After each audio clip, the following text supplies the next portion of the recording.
रेखा के पिता दिल्ली में किसी तरह अपने और अपने परिवार का पेट पाल रहे थे, पर एक दिन अरे रमेश, तुम्हारी बेटी के तो समझो भाग्य ही खुल गए। वकील लड़के का रिश्ता आया है। अरे वाह, कब करना चाहते हैं शादी? वो लोग तो जल्द से जल्द ही करेंगे। बाकी शाम को मैंने रेखा को देखने के लिए बुला लिया है। तेरा घर छोटा है तो तुम लोग मेरे घर ही आ जाना।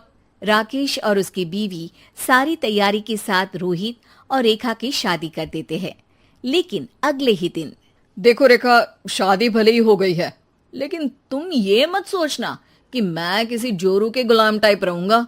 रेखा को रोहित की बात अजीब लगती है। मैं ये तो सोच भी नहीं सकती और ना ही चाहती हूँ, लेकिन शादी के अगले ही दिन इस तरह की बात की उम्मीद भी नहीं थी। रोहित रेखा के मुंह से ये बात सुनकर गुस्सा हो जाता है। अरे, काफी जबान भी चला लेती हो। माँ ने सिखाया नहीं कि पति से कैसे बात करते हैं? रेखा अब चुप रहने में ही भलाई समझती है। रेखा, जल्दी से नाश्ता तैयार कर लो। आज पहला दिन है, सारे काम तुम्हें समझा दूंगी। ये नौकरानी है जो तुम्हें बता देगी कि कैसे कैसे क्या करना है। फिर इसकी कल से छुट्टी है। रेखा भी ससुराल में जी जान लगाकर काम करने लगती है। खाली समय मिलता तो पति के वकालत की किताब उठाकर पढ़ने लगती। ये क्या, जब देखो तब पढ़ती रहती है। अच्छा सुन, कल पिता के घर से 20,000 रुपये लेकर आना। मेरे छोटे बेटे की फीस भरनी है। लेकिन पापा क्यों भरेंगे उसकी फीस? अरे वाह जी वाह, पापा क्यों भरेंगे? तो ये बता, हम क्यों रखेंगे तुझे यहाँ? क्यों खाना देंगे फ्री में? अरे, क्योंकि मैं बहू हूँ इस घर की। तभी वहाँ रोहित आ जाता है। अरे वाह, बड़ी जबान चला रही हो। चुपचाप माँ जो कह रही है वैसा कर, वरना सामान उठा और जा अपनी झोपड़ी में। बेचारी रेखा क्या करती, पिता के घर जाती है, उनको सारा हाल बताती है। पिता भी जैसे तैसे पैसों का इंतजाम कर बेटी को ससुराल के लिए विदा करते हैं। देखा, अब कहाँ से आए पैसे? अरे बहुत माल है तुम लोगों के पास, बस सीधी उंगली से निकालते नहीं। नहीं नहीं माँ, पापा ने अपनी मोटरसाइकिल बेचकर पैसों का इंतजाम किया है। पता नहीं अब वो ऑफिस कैसे जाएंगे। अरे वाह भाई, ये भी हम सोचे। खैर, जैसे तैसे दिन बीतते हैं।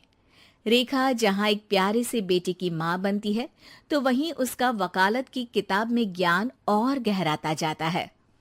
हे भगवान, बुरे फंसे। ये केस तो लगता है कि मैं हार ही जाऊंगा। देखिए, मैंने आपकी इस केस की फाइल पढ़ी थी। इस केस को जीतना बहुत ही आसान है। वाह भाई वाह, यहाँ वकालत की डिग्री लेकर भी मैं समझ नहीं पा रहा हूँ, और तुमने रोटी बनाते बनाते ही केस समझ लिया। अरे जाओ जाओ, जाकर मुन्ने को संभालो। केस मैं संभालूंगा। ए लड़की सुन, जाकर अपने बाप के यहाँ से 3 लाख लेकर आ। पूरा घर फिर से बनाना है। छोटे की शादी करूंगी तो छोटी बहू को कहाँ रखूंगी? पूरा घर तो तूने घेर रखा है। ऐसा मत बोलिए माँ जी, पापा इतना पैसा कहाँ से लाएंगे? अब तो वो रिटायर भी हो गए हैं। हाँ, तभी तो बोल रही हूँ, रिटायरमेंट के पैसे तो मिले होंगे ना। लेकिन वो अगर आपको दे देंगे तो बुढ़ापा कैसे काटेंगे? रोहित रेखा की बात सुनकर गुस्सा हो जाता है। ए सुन, चल अपना सामान उठा, अपना बच्चा उठा और निकल यहाँ से।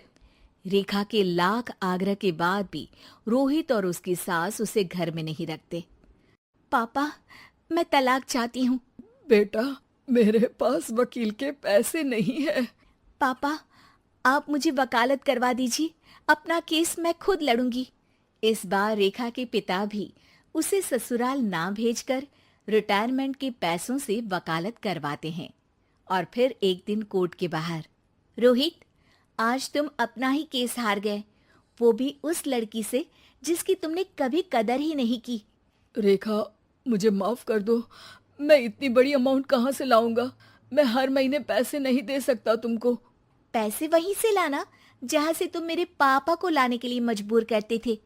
एक पिता अपनी बेटी की शादी उसकी खुशहाली के लिए करता है, ना कि सारी जिंदगी कर्जदार बनने के लिए। अरे, मेरे ही बेटे की किताब पढ़ पढ़ कर ज्ञान बांट रही हो। वकालत की किताब तो ससुराल में ही पड़ी थी ना।